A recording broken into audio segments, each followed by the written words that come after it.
நம்ம எல்லார் மனசுலையும் வாழ்நாளில் ஒரு முறையாவது ஸ்னோஃபாலை பார்த்துடணும்னு ஒரு ஆசை இருக்கும். ஆனால் அதுக்கு ஆக போகிற செலவை நினச்சோன்னே அப்புறமா பார்த்துக்கலாம்னு விட்டுருவோம். இந்த வீடியோவில் மணாலிக்கு எப்படி பட்ஜெட்டில் போக முடியும், எந்தெந்த ட்ரெயினுக்கு எவ்வளோ கட்டணம் வசூலிக்கப்படுது, எப்படியெல்லாம் மணாலிக்கு ரீச் ஆக முடியும்னு நான் பயணித்து எனக்கு கிடைச்ச அனுபவத்தை தான் பதிவு பண்ணுறேன். கண்டிப்பாக உங்களுக்கு பயனுள்ளதாக இருக்கும்.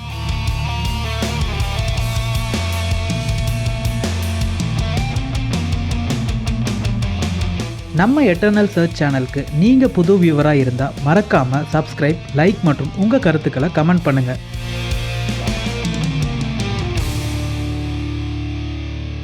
ஹிமாச்சல், காஷ்மீர், பஞ்சாப், ராஜஸ்தான் அப்படின்னு நார்த்தில் எங்கே போகணும்னாலும் டெல்லி தான் சென்டர் பாயிண்ட். அங்கே இருந்து தான் மற்ற ஊர்களுக்கு மாறி போகணும். நான் இந்த முறை டெல்லிக்கு 3 டயர் ஏசி கோச்சில் தான் போகிறேன். அதுக்கு 2100 ரூபா டிக்கெட் விலை. 2 டயர்னா 3100 ரூபாயும், ஃபர்ஸ்ட் கிளாஸ்னா 5200 ரூபாயும் ஆகும். ஃபர்ஸ்ட் கிளாஸில் போகிறதுக்கு ஃப்ளைட்லேயே போகலாம். ஏன்னா ஃப்ளைட்டில் 10 டேஸ்க்கு முன்னாடி புக் பண்ணால் எக்கானமியில் 5500 தான் வரும்.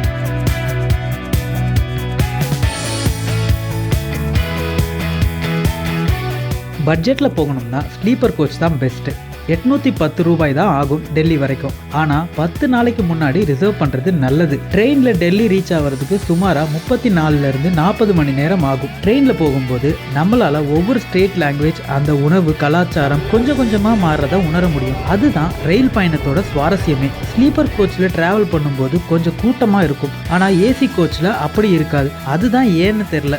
டெல்லி ரீச் ஆக குளிர் அதிகமாயிடுச்சு. டெல்லி ரீச் ஆனதும் ஃபர்ஸ்ட் நான் டெல்லி மெட்ரோக்கு தான் போனேன். மெட்ரோ பற்றி நான் சொல்லியே ஆகணும். இங்கே எந்த ஒரு லொக்கேஷனுக்கு போகணும்னாலும் மெட்ரோ ஆக்சஸ் இருக்குது. அதுதான் ஸ்பெஷலே.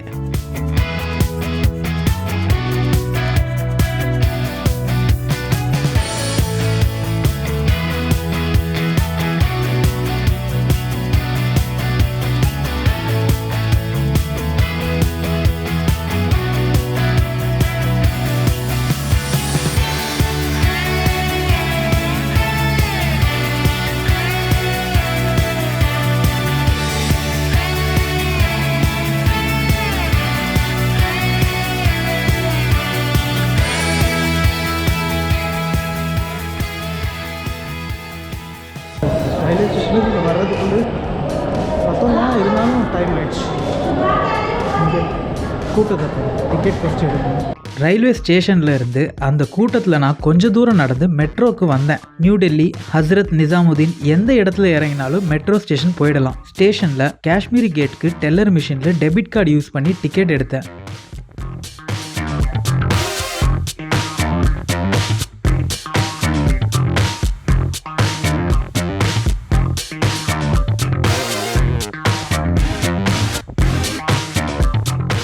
காஷ்மீரி கேட் பஸ் ஸ்டாண்டில் தான் மணாலிக்கு போகிற பஸ் கிடைக்கும். பப்ளிக் டிரான்ஸ்போர்ட்டாக இருந்தாலும் சரி, ப்ரைவேட்டாக இருந்தாலும் சரி, அங்கே தான் போகணும். நான் ரெண்டுத்துலேயும் பயணம் பண்ணியிருக்கேன். பப்ளிக் டிரான்ஸ்போர்ட்டில் மணாலி 540 கிலோமீட்டர் ரீச் ஆகிறதுக்கு குறைஞ்சது 16லேருந்து 18 மணி நேரம் ஆகும். ஆன்லைனில் கூட ஹிமாச்சல் டிரான்ஸ்போர்ட் பஸ்ஸை புக் பண்ணலாம். டிக்கெட் விலை 800லேருந்து ஸ்டார்ட் ஆகும். என்ன பெரிய லக்கேஜ் வச்சுருந்தீங்கன்னா அப்போ கொஞ்சம் கஷ்டம்தான். ஏன்னா போக போக பஸ் க்ரௌட் அதிகமாகிடும். டிக்கெட்டை தொலைச்சிடவே கூடாது. ஒரு பஸ்ஸுக்கு 2 கண்டக்டர் சேஞ்ச் ஆவாங்க. டிக்கெட் செக் பண்ணும்போது இல்லைனா திரும்பவும் வாங்கணும்.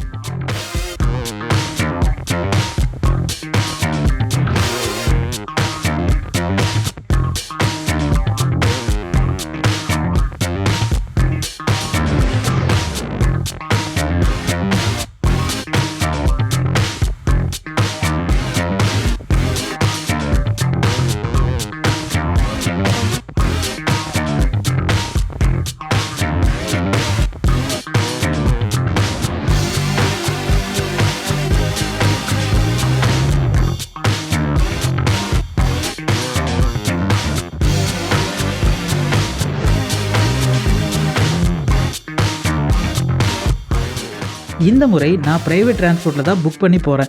இதில் டிக்கெட் விலை 900லேருந்து ஸ்டார்டிங் 2000 ரூபாய் வரைக்கும் இருக்குது. ஆனால் பப்ளிக் டிரான்ஸ்போர்ட்டில் வீக் டேஸில், அதாவது திங்கள்லேருந்து வெள்ளிக்கிழமைக்குள்ளே ட்ரிப் புக் பண்ணிங்கன்னா டிக்கெட் விலை 500 ரூபாய்க்கே கிடைக்கும். அதுவும் ஏசி வால்வோ செமி ஸ்லீப்பர் பஸ்லேயே. ஆனால் வீக்கெண்டில் கண்டிப்பாக விலை அதிகமாக தான் இருக்கும். 12லேருந்து 14 மணி நேரத்தில் மணாலி ரீச் பண்ணிடலாம். நீங்கள் ப்ரைவேட் பஸ்ஸில் போனாலும் சரி, பப்ளிக் டிரான்ஸ்போர்ட்டில் போனாலும் சரி, அவங்க நிறுத்துகிற ரெஸ்டாரண்ட்டில் சாப்பிட்றதுக்கு முன்னாடி விலையை கேட்டு சாப்பாடு ஆர்டர் பண்ணுறது நல்லது. நார்மல் விலையை விட 3 மடங்கு அதிகமாக இருக்கும். உதாரணத்துக்கு ஒரு தோசை 200 ரூபாய்க்கும் டீ 40 ரூபாய்க்கும் இருக்கும். இந்த வாட்டி ரோடு ஃபுல்லாக பனி அதிகமாக இருந்ததுனால கொஞ்சம் ஸ்லோவாக தான் ட்ரைவ் பண்ணிட்டு வந்தாங்க.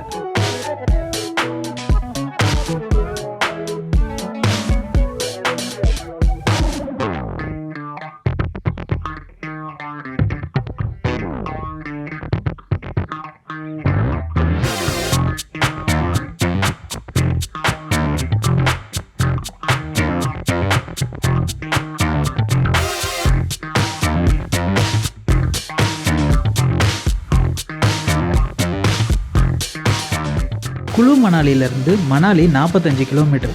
நான் இந்த வாட்டி ஓல்டு மணாலியில் இங்கே தான் தங்க போகிறேன். நான் எப்போவுமே தங்குற இடம் ஃபுல்லாக இருந்ததுனால இங்கே தங்குறேன். இந்த டாம் கொஞ்சம் காஸ்ட்லி தான், 500 ரூபா ஒரு நாளைக்கு. இங்கே 200லேருந்து 300 ரூபாய்க்கெல்லாம் டாம் கிடைக்கும். இந்த பதிவு கண்டிப்பாக உங்களுக்கு ஒரு தெளிவான பட்ஜெட்டை கொடுத்துருக்கும்னு நினைக்கிறேன். டிஸ்கிரிப்ஷனில் எல்லாத்தையும் மென்ஷன் பண்ணுறேன், தேவையானவங்களுக்கு யூஸ்ஃபுல்லாக இருக்கும். அடுத்த பகுதியில் மணாலியில் முக்கியமான ஒரு அழகான இடத்தை பற்றி தான் பார்க்க போகிறோம். புது வியூவர்ஸ் மறக்காமல் சேனலை சப்ஸ்கிரைப் பண்ணுங்கள். மீண்டும் சந்திப்போம்.